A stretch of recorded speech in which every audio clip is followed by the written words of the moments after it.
ಪ್ರಿಯ ವೀಕ್ಷಕರೇ, ಇವತ್ತು ಹರಿಹರ ತಾಲೂಕಿನ ಮಲೇಬೆನ್ನೂರು ಹತ್ರ ಇರುವಂಥ ಕುಂಬಳೂರು ಗ್ರಾಮದ ಶ್ರೀ ವೀರಭದ್ರೇಶ್ವರ ದೇವಸ್ಥಾನ ಹತ್ರ ಇದ್ದೀವಿ. ಭದ್ರಕಾಳಿ ಸಮೇತ ವೀರಭದ್ರ ದೇವಸ್ಥಾನದಲ್ಲಿ ಮಹಾರುದ್ರ ಯಾಗವನ್ನು ಪ್ರಾರಂಭ ಮಾಡಿದರೆ ಕಳೆದ 3 ದಿನಗಳಿಂದ. ಈ ದಿನ ಮಹಾರುದ್ರ ಯಾಗ ಸಂಪೂರ್ಣಗೊಳ್ತಾ ಇದೆ. ಈಗಾಗಲೇ 11 ಹೋಮಗಳನ್ನು ಶಾಸ್ತ್ರೋಕ್ತವಾಗಿ ವಿಧಿವತ್ತಾಗಿ ಆರಂಭ ಮಾಡಿದ್ದಾರೆ. ಈ ಮಹಾರುದ್ರ ಯಾಗ ಮಾಡೋದ್ರಿಂದ ಮಳೆ, ಬೆಳೆ, ಶಾಂತಿ, ನೆಮ್ಮದಿ, ಲೋಕ ಕಲ್ಯಾಣದ ಹಿನ್ನೆಲೆಯಲ್ಲಿ ಶ್ರೀ ವೀರಭದ್ರೇಶ್ವರ ಟ್ರಸ್ಟ್ನವರು ಹಮ್ಮಿಕೊಂಡಿದ್ದಾರೆ. ಬನ್ನಿ ವೀಕ್ಷಕರೇ, ನೋಡಿ ಬರೋಣ.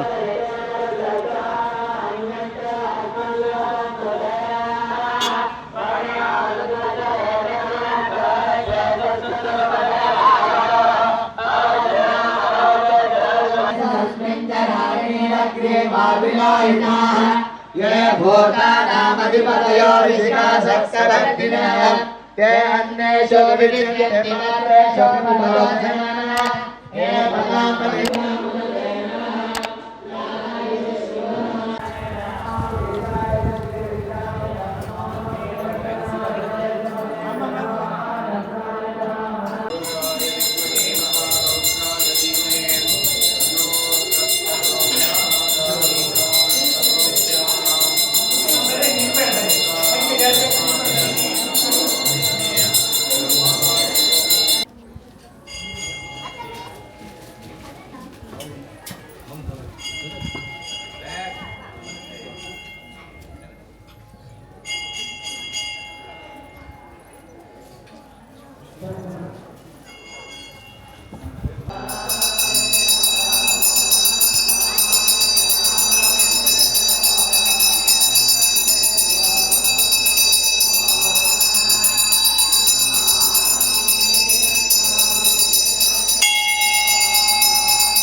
ಬರ್ರಿ ಗುರುಗಳ ಮುಂದೆ ಬರ್ರಿ.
अवस्थया भगवद्स्तनस्वमेकस्तोकाय तनयाय मुनया मेढस्तमशो सुमना भव परमेरुक्षरायदं विदायकं निर्वसानाचरपिणाकं विप्रधायये विकिरितविलोहितनमश्रेयस्तु भगवः यात्रे सहस्रगं हेतयो नमस्मन्निवबन्धुताः सहस्राणि सहस्रशा बाहुवोऽसो हेतयः ये भूतानामधिपतयो विशिखासक्तवर्तिनः ये अन्येषु विविध्यन्ति मात्रेषु विमोचनाः ये पदापतिरक्षयाय लभ्युदायौयुनः ये एतानि प्रचरन्ते सुधावन्तो निषङ्गिणः यायेतावन्तस्य भूयागं स्वस्य निशो रुद्रविकस्तिरे तेषागं सहस्रयोजने अतन्वानि तद्वसे नमो रुद्रेभ्यो ये पृथिव्यामेऽन्तरिक्षे ये दिव्ये सामन्नं वासो वर्षमिषवस्ते दशेभ्यो दक्षिणा दश प्रदेशे दशोदे चेतसोमासेभ्यो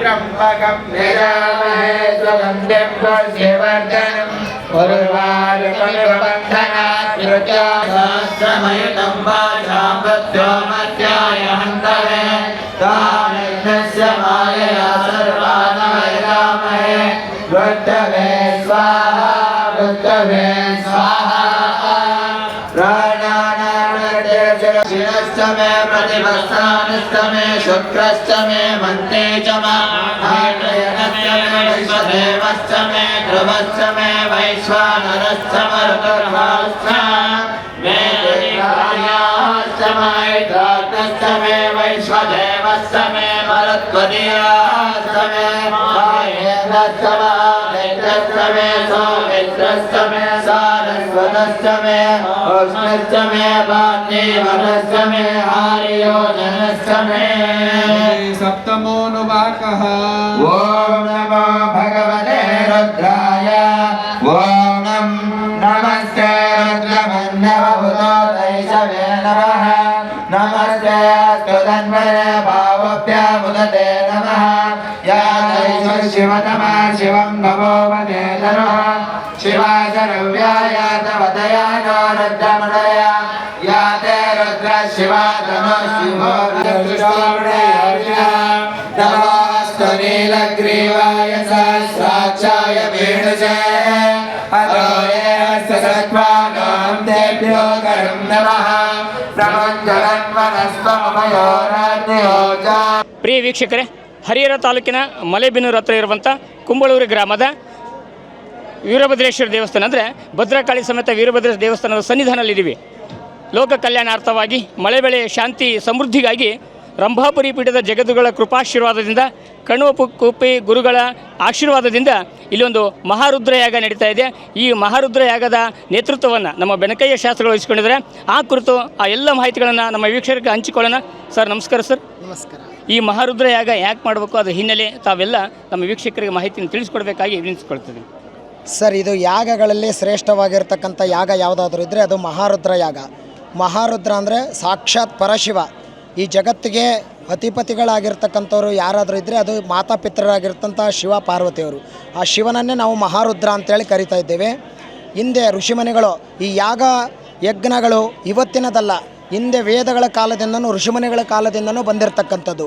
ಹಿಂದೆ ಋಷಿಮುನಿಗಳು ಅವರ ಇಷ್ಟಾರ್ಥಗಳನ್ನು ನೆರವೇರಿಸ್ಕೊಳ್ಳಿಕ್ಕೆ ಹಲವಾರು ಯಾಗಗಳನ್ನು, ಅಶ್ವಮೇಧ ಯಾಗ, ಮಕ್ಕಳೇ ಆಗದೇ ಇದ್ದರೆ ಪುತ್ರ ಕಾಮೇಷ್ಟಿ ಯಾಗ, ಇಂಥ ಯಾಗಗಳನ್ನು ಮಾಡಿ ಅವರ ಬೇಡಿಕೆಗಳನ್ನು ಇಷ್ಟಾರ್ಥವನ್ನು ಆದಷ್ಟು ಬೇಗನೆ ಈಡೇರ್ತಕ್ಕಂಥ ಶಕ್ತಿ ಇಳ್ತಕ್ಕಂಥ ಒಂದು ಯಾಗಗಳು. ಅದರಲ್ಲಿ ಮಹಾರುದ್ರ ಯಾಗ ತುಂಬ ಪವಿತ್ರ ಮತ್ತು ಅತ್ಯಂತ ಶ್ರೇಷ್ಠವಾಗಿರ್ತಕ್ಕಂಥದ್ದು.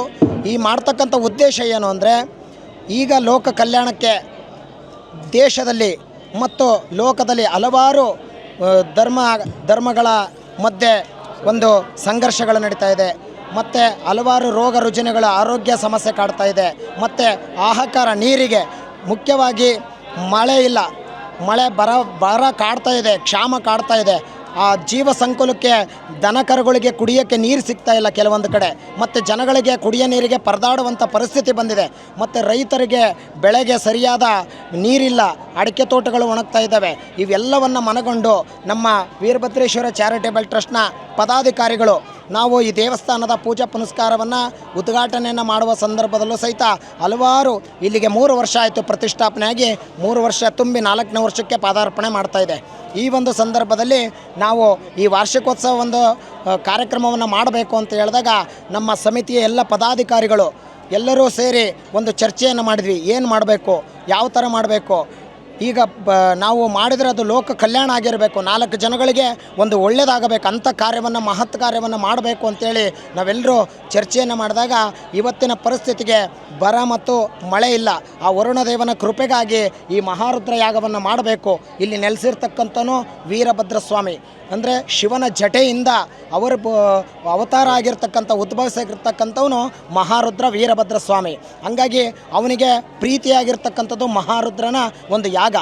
ಹಾಗಾಗಿ ಮಹಾರುದ್ರ ಯಾಗವನ್ನು ಲೋಕ ಕಲ್ಯಾಣ ಆಗಲಿ, ವರುಣದೇವನ ಕೃಪೆ ಆಗಲಿ, ನಮ್ಮೆಲ್ಲರಿಗೂ ಬರಕ್ಷಾಮ ನಿವಾರಣೆಯಾಗಿ ಸಸ್ಯ ಸಂಕುಲಗಳು ಸಮೃದ್ಧಿಯಾಗಿ ಬೆಳಿಬೇಕು, ರೈತರಿಗೆ ಒಂದು ಒಳ್ಳೆಯದಾಗಬೇಕು, ಸದಾ ನಮ್ಮ ದೇಶ ಹಚ್ಚ ಹಸಿರಾಗಿರಬೇಕು ಅನ್ನೋ ಒಂದು ಉದ್ದೇಶವನ್ನು ಇಟ್ಕೊಂಡು, ಎಲ್ಲ ಭಕ್ತರಿಗೆ ಒಳ್ಳೆಯದಾಗಬೇಕು ಅನ್ನೋ ಒಂದು ಉದ್ದೇಶವನ್ನು ಇಟ್ಕೊಂಡು ಈ ಮಹಾಯಾಗವನ್ನು ಮಾಡ್ತಾ ಇದ್ದೇವೆ.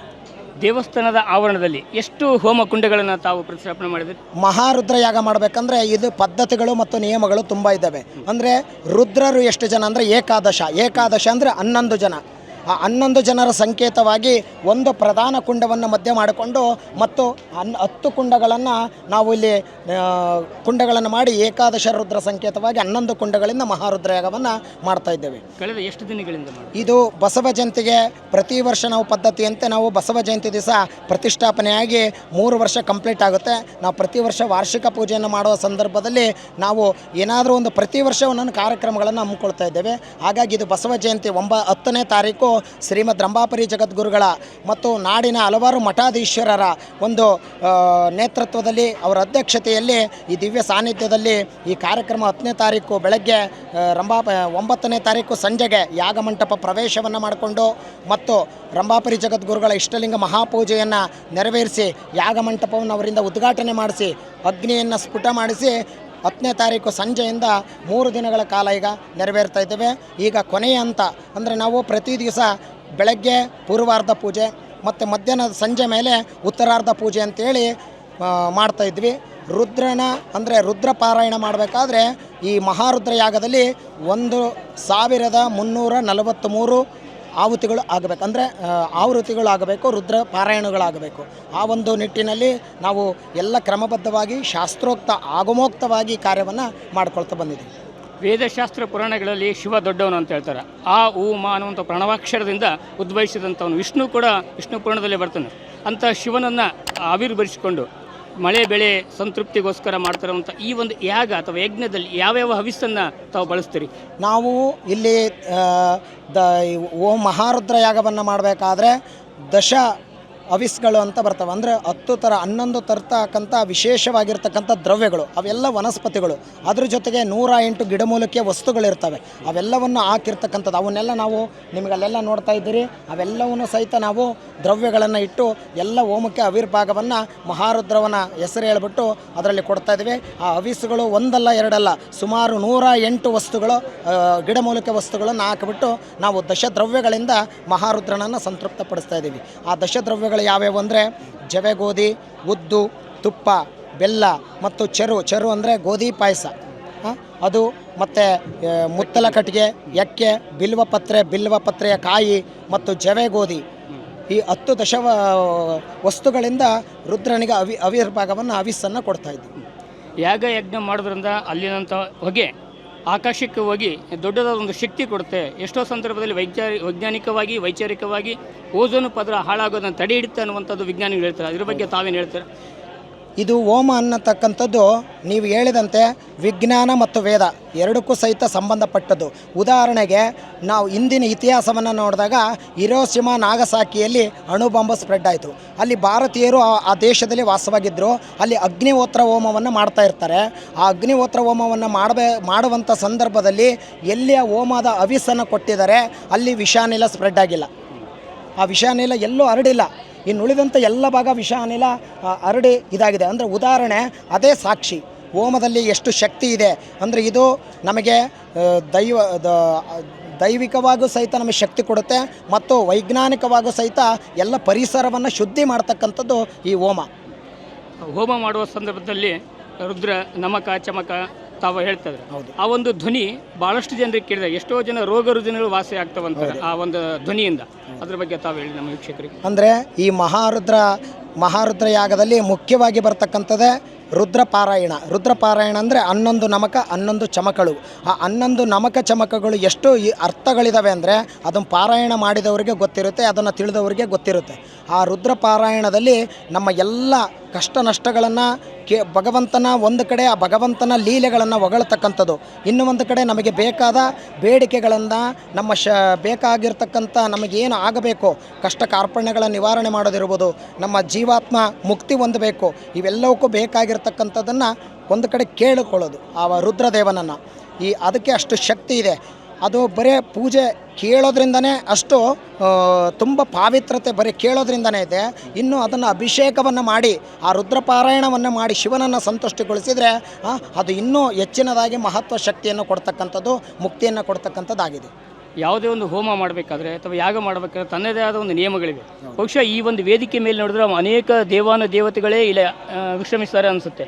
ಯಾವ್ಯಾವ ಪೂಜೆಗಳು ನಡೀತಾ ಇದ್ದಾವೆ ಇಲ್ಲಿ? ನಾವು ಕಲಶಗಳನ್ನು ಅಂದರೆ ಶ್ರೀ ಮಹಾಗಣಪತಿಯನ್ನು ಮೊದಲುಗೊಂಡಂತೆ ಎಲ್ಲ ದೇವಾನುದೇವತೆಗಳನ್ನು ಮಹಾಗಣಪತಿ, ಸ್ವಸ್ತಿ ಪುಣ್ಯಾಹ, ನಾಂದಿ ಸಮಾರಾಧನಾ, ಪಂಚಕಲಶ, ಅಷ್ಟದಿಕ್ಪಾಲಕರು, ನವಗ್ರಹ ಮತ್ತು ಹೋಮದಲ್ಲಿ ಒಂದು ಯಾಗ ಮಂಟಪವನ್ನು ರಚನೆ ಮಾಡಬೇಕಂದ್ರೆ ಇಂದ್ರ ಪೂಜಿತ, ಅಗ್ನಿ ಪೂಜಿತ, ನೈಋತ್ಯ ಪೂಜಿತ ಅಂತೇಳಿ ಆಯಾಯ ದಿಕ್ಕುಗಳ ದಿಕ್ಪಾಲಕರನ್ನು ಪ್ರತಿಷ್ಠಾಪನೆಗೊಳಿಸ್ತೀವಿ.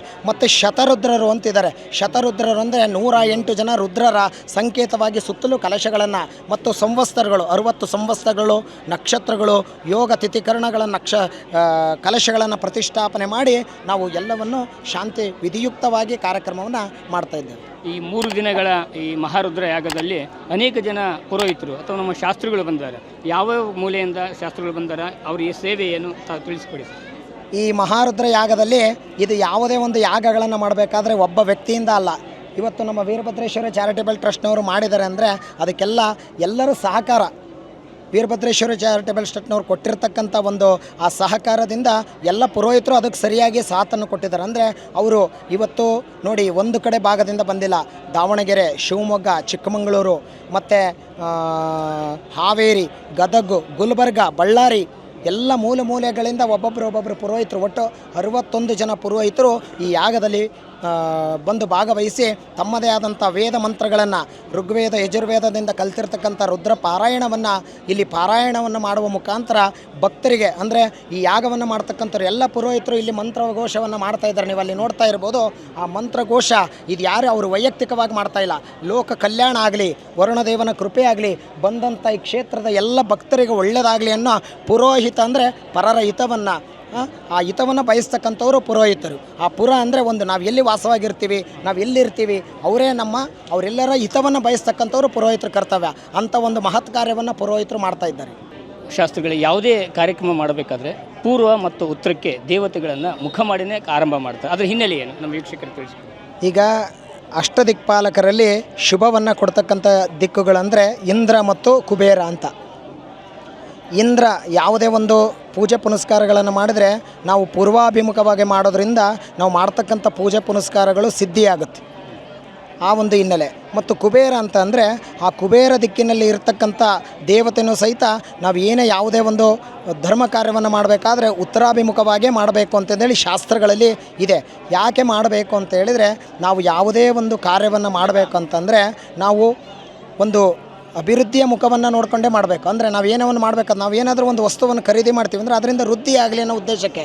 ಹಾಗಾಗಿ ನಾವು ಪೂಜೆಯನ್ನು ಮಾಡಬೇಕಾದ್ರೂ ಸಹಿತ ಇಷ್ಟೆಲ್ಲ ನಾವು ಭಕ್ತಿ ಭಾವನೆಯಿಂದ ಮಾಡ್ತಾಯಿದ್ದೀವಿ, ಅದು ವೃದ್ಧಿ ಆಗಬೇಕು, ಅದು ಇನ್ನೂ ಜಾಸ್ತಿ ಹೆಚ್ಚಾಗಿ ಬೆಳಿಬೇಕು ಅನ್ನೋ ಒಂದು, ನಾವು ಧಾರ್ಮಿಕ ಕಾರ್ಯಕ್ರಮ ಮಾಡಬೇಕಾದ್ರೂ ಅಷ್ಟೇ ನಾವು ಪೂಜೆ ಮಾಡಿದಂಥದ್ದು ಫಲ ಸಿಗಬೇಕು ಅನ್ನೋ ಒಂದು ಉದ್ದೇಶಕ್ಕೆ ಪೂರ್ವ ಮತ್ತು ಉತ್ತರ ದಿಕ್ಕಿನಲ್ಲಿ ನಾವು ದೇವತೆಗಳನ್ನು ಮತ್ತು ನಾವು ಪೂಜೆ ಮಾಡಬೇಕಾದ್ರೆ ಆ ದಿಕ್ಕುಗಳನ್ನು ನೋಡಿಕೊಂಡು ಕೂತ್ಕೊಂಡು ಪೂಜೆಯನ್ನು ಮಾಡ್ತಾಯಿದ್ದೀವಿ. ಇಂಥ ಸಾಮೂಹಿಕವಾಗಿ ಎಲ್ಲರಿಗೂ ಒಳಿತನ್ನು ಮಾಡುವಂಥ ದೊಡ್ಡ ಕಾರ್ಯಕ್ರಮಗಳನ್ನು ಅಮಾವಾಸ್ಯೆ ಮರದಿಂದ ಪ್ರಾರಂಭ ಮಾಡ್ತಾರೆ. ಅಂದರೆ ಉಣಿವು ಮರದಿನ ಪ್ರಾರಂಭ ಮಾಡೋಲ್ಲ. ಶುಕ್ಲ ಪಕ್ಷ ಅಥವಾ ಕೃಷ್ಣ ಪಕ್ಷ ಅಂತ ನೋಡ್ತೀವಿ. ಯಾಕೆ ಶುಕ್ಲ ಪಕ್ಷನ ತೆಗೆದುಕೊಳ್ತೀವಿ ತಾವು? ಶುಕ್ಲ ಪಕ್ಷ ಅಂತ ಹೇಳಿದರೆ ಅಮಾವಾಸ್ಯೆಯಿಂದ ಉಣಿವೆಗೆ ಬೆಳಕು, ಕತ್ತಲಿನಿಂದ ನಾವು ಬೆಳಕಿನ ಕಡೆಗೆ ಹೋಗ್ತಕ್ಕಂಥದ್ದು. ಹಾಗಾಗಿ ಆ ಶುಕ್ಲ ಪಕ್ಷದಲ್ಲೇ, ಶುಕ್ಲ ಅಂದರೆ ಶುಭ, ಹಾಗಾಗಿ ಆ ಬೆಳಕಿನಡೆಗೆ ಈಗ ಅಮಾವಾಸ್ಯೆ ಕಳೆದ ತಕ್ಷಣ ಯಾರು ಬರ್ತಾರೆ? ಉಣಿವೆಗೆ ಚಂದ್ರ ಬರ್ತಾನೆ, ಚಂದ್ರನ ಬೆಳಕದು. ಹಾಗೆ ನಾವು ಅಮಾವಾಸ್ಯೆಯಿಂದ ಬೆಳಕಿನ ಕಡೆಗೆ, ಕತ್ತಲಿನಿಂದ ಬೆಳಕಿನ ಕಡೆಗೆ ಹೋಗಬೇಕು ಅನ್ನೋ ಒಂದು ಭಾವನೆಯಿಂದ, ಧಾರ್ಮಿಕ ಭಾವನೆಯಿಂದ ನಾವು ಯಾವುದೇ ಕಾರ್ಯವನ್ನು ಮಾಡಿದ್ರೆ ಶುಕ್ಲ ಪಕ್ಷದಲ್ಲಿ ಮಾಡ್ತಾಯಿದ್ದೀವಿ. ಕೇಳಿದ್ರಲ್ಲ ವೀಕ್ಷಕರೇ, ನಮ್ಮ ಸನಾತನ ಸಂಸ್ಕೃತಿಯಲ್ಲಿ ವೇದ ಆಗಮ ಉಪನಿಷತ್ತುಗಳು ಹೇಳಿದ ಹಾಗೆ ಗುರು ದೊಡ್ಡವನು, ಗುರಿಗೆ ಸರಿ ಸಮಾನಾದಂಥ ವ್ಯಕ್ತಿ ಸಾಕ್ಷಾತ್ ಪರಶಿವ ಅಂತ. ಹಾಗೆ ನಮ್ಮ ಜಗದ್ಗುರುಗಳು ವೀರಭದ್ರ ದೇವರ ಈ ದೇವಸ್ಥಾನದೊಂದಿಗೆ ಇಲ್ಲಿ ಬರುವಂಥ ಅನೇಕ ಜನರಿಗೆ, ಅಂದರೆ ಭಕ್ತರಿಗೆ ಆಯುರಾರೋಗ್ಯ, ಶಾಂತಿ, ನೆಮ್ಮದಿ ಲಭಿಸಲಿ ಅಂತೇಳಿ ಇಂಥ ಧಾರ್ಮಿಕ ಕಾರ್ಯಕ್ರಮವನ್ನು ಹಮ್ಮಿಕೊಂಡಿದ್ದಾರೆ. ಇಂಥ ಧಾರ್ಮಿಕ ಕಾರ್ಯಕ್ರಮಗಳಲ್ಲಿ ತಾವೆಲ್ಲ ಪಾಲ್ಗೊಂಡು ಎಲ್ಲರಿಗೂ ಒಳಿತಾಗಲಿ ಅಂತೇಳಿ ಕೇಳ್ಕೊಳ್ತೀನಿ. ಧನ್ಯವಾದಗಳು, ನಮಸ್ಕಾರ. ಕಳೆದ 3 ವರ್ಷಗಳಿಂದ ಹರಿಹರ ಮತ್ತು ಮಲೆಬೆನ್ನೂರು ಮಧ್ಯಭಾಗದಲ್ಲಿ ಅತ್ಯಂತ ಬೃಹದಾಕಾರವಾಗಿ ತಲೆ ಎತ್ತಿ ನಿಂತಿರುವಂಥ ವೀರಭದ್ರ ದೇವರು. ನಮ್ಮ ದೇಶದಲ್ಲಿ ವೀರಭದ್ರ ದೇವರು ಅನ್ನುವಂಥದ್ದು ಭಾಳ ವಿಶೇಷ. ಎಲ್ಲ ದೇವರಿಗೂ ದೇವರ ಹೆಸರು ಹೇಳ್ತೀವಿ, ಆದರೆ ವೀರಭದ್ರ ದೇವ ಅಂತೀವಿ. ಅದಕ್ಕೆಲ್ಲ ಹಿನ್ನೆಲೆ ಪುರಾಣದಲ್ಲಿದೆ. ನಮ್ಮ ದೇಶ ಅಷ್ಟೇ ಅಲ್ಲ, ನಮ್ಮ ರಾಜ್ಯದ ಎಲ್ಲ ಭಾಗಗಳಲ್ಲಿ, ಅದರಲ್ಲೂ ಕರ್ನಾಟಕದಲ್ಲಿರುವಂಥ ಅನೇಕ ಜನ ವೀರಶೈವ ಲಿಂಗಾಯತ ಕುಟುಂಬದವರು, ರಾಚೋಟಿ ವೀರಭದ್ರೇಶ್ವರ ಇರ್ಬೋದು, ಕೊಡಚಿ ವೀರಭದ್ರೇಶ್ವರ ಇರ್ಬೋದು, ಆ ಹಿನ್ನೆಲೆಯಲ್ಲಿ ಇಲ್ಲಿ ವೀರಭದ್ರ ದೇವಸ್ಥಾನ ಆರಂಭ ಆಗಿರೋದ್ರ ಜೊತೆಗೆ ದಿನನಿತ್ಯ ಏನೇನು ಕಾರ್ಯಕ್ರಮ ನಡೀತಾ ಇದೆ, ಜೊತೆಗೆ ಈ 3 ದಿನಗಳ ಬಂದಂಥ ಸಾವಿರಾರು ಜನರಿಗೆ ಪ್ರಸಾದ ವಿತರಣೆ, ಉಳಿದುಕೊಳ್ಳಿಕ್ಕೆ ಪ್ರತಿಯೊಂದು ವ್ಯವಸ್ಥೆಯನ್ನು ಟ್ರಸ್ಟಿನವರು ನಮ್ಮ ಜೊತೆ ಇದ್ದಾರೆ. ಈಗ ಅವ್ರ ಹತ್ರನೇ ಎಲ್ಲ ಮಾಹಿತಿಗಳನ್ನು ತಿಳಿದುಕೊಳ್ಳೋಣ. ಸರ್ ನಮಸ್ಕಾರ. ಮಹಾರುದ್ರ ಯಾಗವನ್ನು ಭಾಳಷ್ಟು ಶಾಸ್ತ್ರೋಕ್ತವಾಗಿ ವಿಧಿವಿಧಾನಗಳ ಮೂಲಕ ಹಮ್ಮಿಕೊಂಡಿರಿ. ಬಂದಂಥ ಸದ್ಭಕ್ತರಿಗೆ ಯಾವ ರೀತಿ ತಾವು ವ್ಯವಸ್ಥೆ ಮಾಡ್ತಾಯಿದ್ದೀರಿ? ಇದು ಮಹಾರುದ್ರ ಯಾಗ ಮಾಡಬೇಕಾದ ಸಂದರ್ಭ ಯಾಗ ಹುಟ್ಟಿಕೊಂತಪ್ಪ ಅಂತಂದರೆ, ನಾವಿಲ್ಲಿ ನಮ್ಮ ದೇವಸ್ಥಾನ ಇದು ಓಪನ್ ಆಗಿ ಲೋಕಾರ್ಪಣೆಗೊಂಡು 3 ವರ್ಷ ಕಳೆದಿದೆ. ಈ 3 ವರ್ಷ ಕಳೆದ ಸುಸಂದರ್ಭದಲ್ಲಿ ನಾವು ಪ್ರತಿ ವರ್ಷ ಪದ್ಧತಿಯಂತೆ ನಾವು ವಾರ್ಷಿಕೋತ್ಸವವನ್ನು ಆಚರಣೆ ಮಾಡಿದ್ದೀವಿ. ಈ ವಾರ್ಷಿಕೋತ್ಸವ ಆಚರಣೆ ಮಾಡಿದಾಗ ಈ ಸಾರಿ ವಿಶೇಷವಾದ ಒಂದು ಇದು ಮಾಡಬೇಕು ಅಂತ ಯೋಚನೆ ಮಾಡಿದಾಗ ನಾವು ಮಹಾರುದ್ರ ಯಾಗ ಮಾಡಬೇಕು ಅನ್ನೋದೊಂದು ನಮಗೆ ಅನಿಸಿದಾಗ ನಾವು ಮಹಾರುದ್ರ ಯಾಗಕ್ಕೆ, ಇದು ಮಹಾರುದ್ರ ಯಾಗ ಅಂದರೆ ಇದು ಚಿಕ್ಕ ಯಾಗ ಅಲ್ಲ, ಬಹಳ ದೊಡ್ಡ ಯಾಗ. ಈ ದೊಡ್ಡ ಯಾಗಕ್ಕೆ ಬೇಕಾದಂಥ ಪ್ರಿಪ್ರೇಷನನ್ನು ನಾವು ಮೊದಲೇ 1.5 ತಿಂಗಳಿಂದ 2 ತಿಂಗಳಿಂದ ಮುಂಚೆಯಿಂದನೇ ಮಾಡ್ಕೊತ ಬಂದಾಗ ಇದಕ್ಕೆ ಮೇನ್ ವ್ಯವಸ್ಥೆ ಏನೇನು ಬೇಕಪ್ಪ ಅಂದರೆ, ಈ ಹೋಮ ಮಾಡಲಿಕ್ಕೆ, ಈ ಯಾಗ ಮಂಟಪ ರಚನೆ ಮಾಡಲಿಕ್ಕೆ ಜಾಗ ಬೇಕಾಗಿತ್ತು. ಈ ಯಾಗ ಮಂಟಪ ರಚನೆ ಮಾಡಿದ್ದೀವಿ. ಆಮೇಲೆ ಹಿಂದ್ಗಡೆ ಇದೆಲ್ಲ ಬಂದು ಹೆಚ್ಚು ಜನ ಬಂದು ಸೇರೋದ್ರಿಂದ ಇದಕ್ಕೆ ಅವರಿಗೆ ಬೇಕಾದಂಥ ಮೂಲಭೂತ ಸೌಕರ್ಯಗಳನ್ನು ಒದಗಿಸಿದ್ದೀವಿ. ಅದು ಇನ್ನೊಂದು ಪಾಯಿಂಟ್ ಏನಪ್ಪ ಅಂತಂದರೆ, ಈಗ 3 ದಿವಸ ಯಾಗ 3 ದಿವಸನೂ ಭಾಗವಹಿಸರಿದ್ದಾರೆ. ಒಂದು ಉತ್ತರ ಮತ್ತು ಪೂರ್ವ ಅಂತ ಹೇಳಿರಲ್ಲ, ಬೆಳಗ್ಗೆ ಮಾಡಿದ್ದಕ್ಕೆ ಪೂರ್ವ, ಆಮೇಲೆ ಸಾಯಂಕಾಲ ಮಾಡೋದಕ್ಕೆ ಉತ್ತರ, ಈ ಥರ 2 ಇದರೊಳಗೆ ಭಾಗವಹಿಸರು ಒಂದೊಂದೇ ಇದರಲ್ಲಿ ಭಾಗವಹಿಸರಿದ್ದಾರೆ. ಇವ್ರಿಗೆಲ್ಲರಿಗೂ ತಕ್ಕ ಮಟ್ಟಿಗೆ ವ್ಯವಸ್ಥೆ ಮಾಡಬೇಕು ಅಂತ ಹೇಳಿ ಊಟದ ವ್ಯವಸ್ಥೆ ಇಂಪಾರ್ಟೆಂಟ್ ಆಗಿ, ಊಟದ ವ್ಯವಸ್ಥೆನೂ ಸಹ ನಾವು ಅಚ್ಚುಕಟ್ಟಾಗಿ ಮಾಡಿಕೊಂಡು ಯಾವುದೇ ರೀತಿ ಕೊರತೆ ಆಗದಂತೆ, ನೀರಾಗಲಿ ಪ್ರಸಾದ ಆಗಲಿ ಯಾವುದೇ ರೀತಿ ಕೊರತೆ ಆಗದಂತೆ ನಾವು ನೋಡ್ಕೊಂಡು ಬಂದಿದ್ದೀವಿ. ಈ 3 ದಿನಗಳಲ್ಲಿ ನಾಡಿನ ಹಲವಾರು ಕಡೆ, ನಾನೀಗ ದೇವಸ್ಥಾನ ದರ್ಶನ ಮಾಡ್ಕೊಳ್ಳೋಕೆ ಹೋದಾಗ ಗದಗ, ಹುಬ್ಬಳ್ಳಿ, ಮೈಸೂರು ಕಡೆಯೂ ಕೂಡ ಬಂದಿದ್ದಾರೆ. ಎಷ್ಟು ಜನ ಈ ಒಂದು ಕಾರ್ಯಕ್ರಮಕ್ಕೆ ಭಕ್ತರು ಬಂದಿದ್ದಾರೆ? ಸುಮಾರು ಮೊದಲನೇ ದಿವಸ ನಾವು ಅಂದುಕೊಂಡಂತೆ ಬಸವ ಜಯಂತಿ ಇದ್ದಿದ್ದರಿಂದ ಅವತ್ತು ಒಂದು 2,500 3 ಸಾವಿರ ಜನ ಸೇರಿದ್ದರು. ಅದಾಗಿ ನಿನ್ನೆ ಮತ್ತು ಇವತ್ತು ಬಸವ ಜಯಂತಿ ಪ್ರೋಗ್ರಾಮ್ ಎಲ್ಲ ಕಡೆ ಇರೋದ್ರಿಂದ ಆ ದಿನ ಸ್ವಲ್ಪ ಜನ ಕಡಿಮೆ ಇದ್ದರು ಅಂತ ಅಂದ್ಕೊತೀನಿ. 2ನೇ ದಿನ ಒಂದು 3,500ದಿಂದ 4,000 ಜನ ಸೇರಿದ್ದಾರೆ. ಇವತ್ತು ಸುಮಾರು ಬೆಳಗ್ಗೆಯಿಂದ ಜನದಟ್ಟಣೆ ಇದೇ ರೀತಿ ಇದೆ. ಇದು ಫ್ಲೋಟಿಂಗ್ ಹೋಗೋದು ಬರೋದು, ಇದೇ ಥರ ಫ್ಲೋಟಿಂಗ್ ಜನ ಭಾಳ ಇದ್ದಾರೆ. ಸಾಕಷ್ಟು ಜನ ಬಂದು ಜನಸಂದಣಿ ಸೇರ್ಕೊಂಡಿದೆ. ನಮ್ಮ ಅನಿಸಿಕೆ ಪ್ರಕಾರ ಇವತ್ತೊಂದು 4,000 ಜನ ಸೇರಿರ್ಬೋದು ಅಂತ ಅನ್ಕೊತೀನಿ. ಧನ್ಯವಾದಗಳು ಸರ್.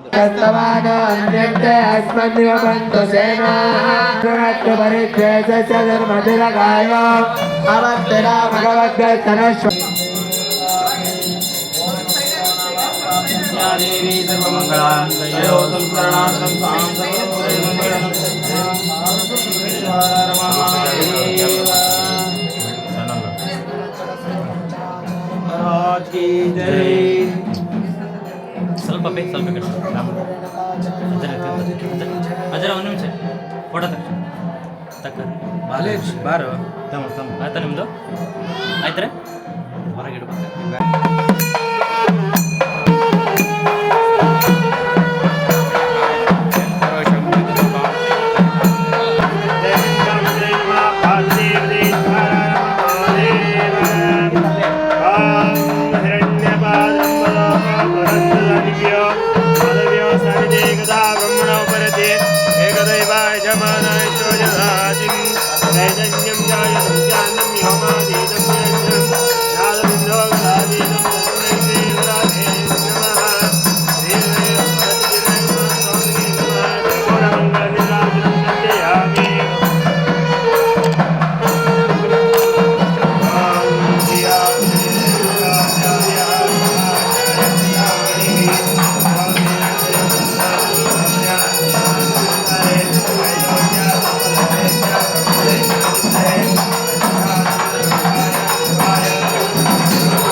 ಓಕೆ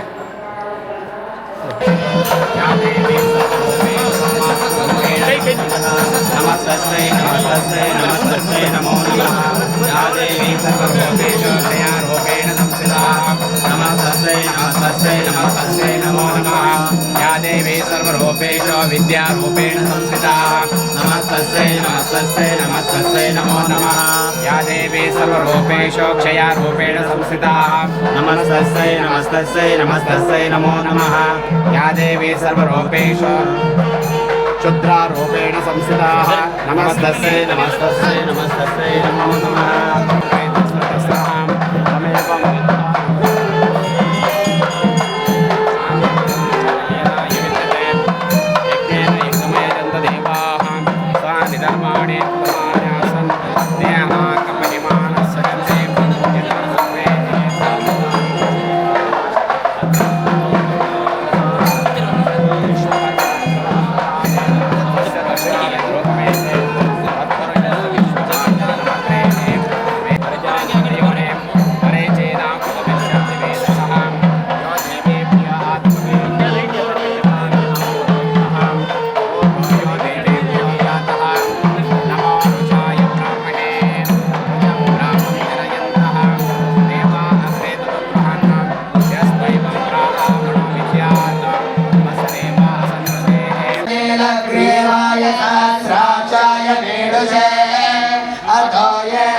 सत्वानो हन्तेभ्यो करं नमः प्रमञ्चदन्वनस्वमुपयोराग्नियोग्यां याश्च ते हस्तैषवपरादा भगवो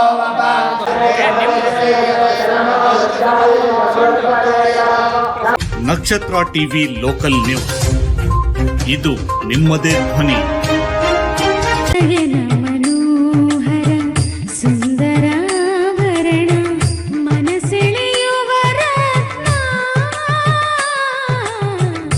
ನವರತ್ನ ಜ್ಯುವೆಲರ್ಸ್, ತೇಲ್ಕರ್ ಬೆಳ್ಳಿ ಬಂಗಾರದ ಅಂಗಡಿ, ಸಾಂಪ್ರದಾಯಿಕ ವಿನ್ಯಾಸದ BIS ಹಾಲ್ಮಾರ್ಕ್ ಆಭರಣಗಳು, ಮುಖ್ಯ ರಸ್ತೆ, ಹರಿಹರ.